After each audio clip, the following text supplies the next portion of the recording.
Эта песня посвящается всем поклонникам Назир Хабибова.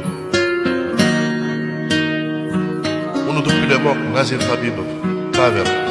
Canına sağ olsun. Yürütü sözcü. Bayakın. Başka da yarım var iken düşünmeme hiç gerekmez.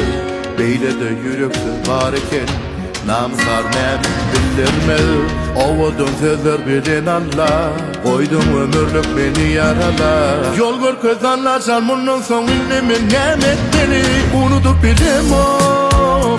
Süyen deyip ağlayışı gözümden gidin o. Bilyadına senin başka men hiç günüm yok. Nece değilsemem diyen yürekten hiç gidin o. Sen gidin o. Unutup bildim o. Süyen deyip ağlayışı gözümden gidin o. Bilyadına senin başka men hiç günüm yok.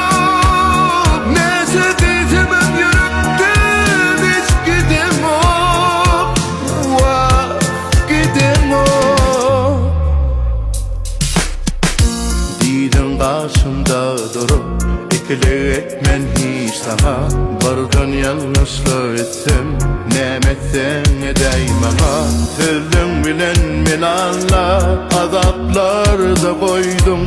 Bilyen mi sen için bu dünyadan men doydum. Damağım dolup dur men bu sevgiden kan yuttum. Yadadımla azaplardan git fikrimden koy günüme.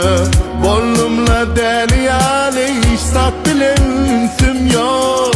Yalan şu dünyada men sen sebepli yanımda.